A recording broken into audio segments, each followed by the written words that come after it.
Improving your driving behavior improves your car's efficiency.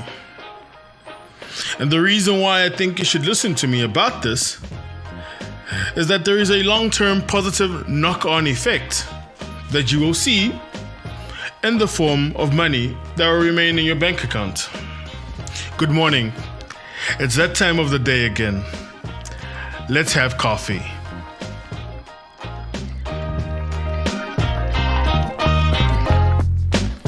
So today we're going to be talking about improving our driver behavior. And this is a concept I heard from my good friend Raymond's brother. This guy is a really good driver. And anytime he tells me I'm driving too fast or I'm making a mistake, I listen. This is a G, right? So if there is somebody else like, listen, before advanced driving, the advice that this man gave me, I respect. And this is a concept that I use in my personal life. So that was the time when I had to work in William Nicole for some time. And this was back in the day, and I was spending a lot of money in terms of fuel to go to work. You know, I had to top up $900 in the morning, $900 sometime in the week, $900 again before Friday. I just topping up. And I was thinking just how it was at that time where, you're just in a job. You don't want to go offend anybody, and those young people concepts, let's call them. And I was spending a lot of money on fuel, man. And I remember there was a time when we were in the car with him, and he said to us, yeah, you guys are accelerating too hard. You guys are braking too harsh. You are accelerating unnecessarily. There's no need for you to keep the car in the gear for that long. And we were thinking, what is wrong with this guy?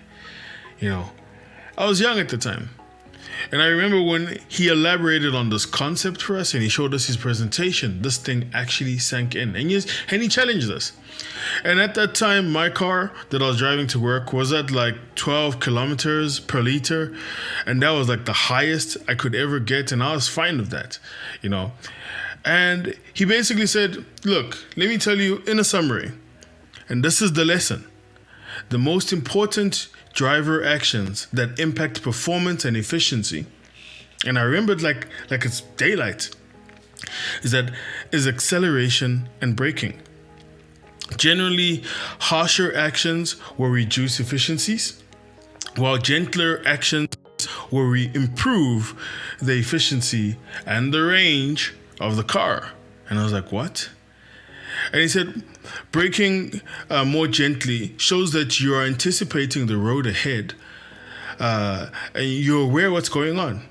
The unnecessary acceleration before you need to stop is the one that's consuming a lot of fuel. So you're accelerating and you're braking. You're accelerating and you're braking. He says, why don't we just drive normally? And I was like, okay, like old people. Like, no. Just practice the art of not braking unnecessarily, not accelerating unnecessarily. And this shows more calmness. And he said gentle acceleration demonstrates a calmness and anticipation of the road ahead.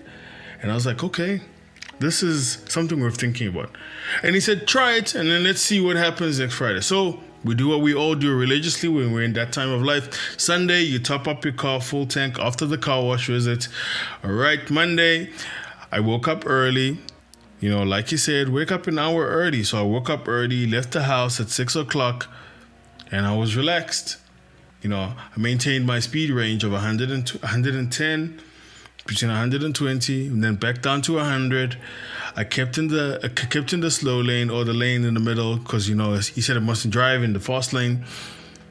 And I started driving. I caught the traffic just before it started in William Nicole, and I'm now 30 minutes early for work, and I did this for about 3 days, and voila, it's a Thursday. I'm still running on the same tank that I had on Sunday. Like, what?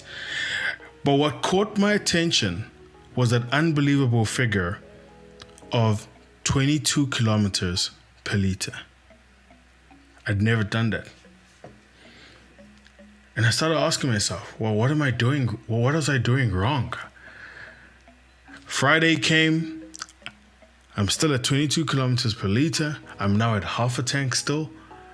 Saturday, go visit a couple of friends. I'm not accelerating fast. I'm not hitting the car 1, 2, 3. No, I'm taking it easy. And Sunday comes along. The car is just there on quarter, off to half. I don't know what to call that figure, right? And I'm surprised. So now I'm topping up the car, but now my top up on Sunday is no longer 900 Rand. It's now 500. Monday comes again. I wake up in the morning, do the same thing. I'm not sitting unnecessarily behind somebody's bumper. Nope, not pushing anyone out the way. In fact, I'm in the middle lane. I'm watching these guys go past, and I'm relaxed. I'm braking ahead of time, not when I'm right there. And I've started changing my behavior and my driving. And one of the things I started noticing was immediately I'm not topping up anymore in the week. But then I'm getting to work 30 minutes early. So now I'm bored because do you go into the office at 7:30? We start at 8. Do I go into the office at 7:30 and sit there alone until the office fills up and everyone is there or whatnot? And I noticed a coffee shop and I was like, whoa, I didn't know this coffee shop was here before. That's because we were leaving just at the time. It takes me an hour to drive and leave at 7 o'clock, and I don't want to make it by 8 o'clock, and we're rushing so that we get there close towards 8. Nothing is acceptable at work at 10 minutes after 8. So we always 20 minutes after 8. We're really pushing it now. And you're really driving like a maniac in traffic. So I stopped all of that. So now I found, hey, there's a coffee shop here. This coffee shop had a combo sale of this big muffin, chocolate chip muffin with this cappuccino. That was $35 at the time. And I remember now I'm there at 7:30. I'm sitting enjoying my coffee and my big muffin or cappuccino, and relaxed, and I could look at everyone else in traffic, people weaving through, and I'm thinking, wow. And this became a thing that I was able to now buy every single day or second day, whenever I felt like, about mostly cappuccino and stuff. And I remember at that time, budget was tight. But all of a sudden, I had funds and available to be able to do extra things. I remember now I'm only topping up fuel on a Sunday. No more twice a week. And all because I changed the way that I drive. And that's what I want to challenge everybody, and that's what I want to talk to everybody about. Some of us out here are sitting and your budget is tight. And you know very well that you're in a place where you're struggling with finances. And I want to talk to you about what if we could save you money that you'll see in the form of money, yes, that remains in your bank account, by you changing just the way that you drive. And that is your driver behavior. Because improving your driver behavior improves your vehicle's efficiency. And the long-term positive knock-on effect that you will see in the form of money in your bank account, that just requires you to change one thing about your driving. Wake up early when you're gonna go drive to work. There's no need to speed. There's no need to rush to beat the traffic. You're just before the traffic. No harsh accelerations.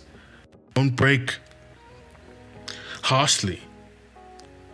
Take it easy. Anticipate the roads. And yeah, listen. I know it's difficult because obviously we've got a lot of different type of drivers on the road, but the effect is, if you can discipline yourself to do that, and I've seen a lot of big corporate logistic companies have gone towards this driver behavior change with their fleets in terms of their trucks.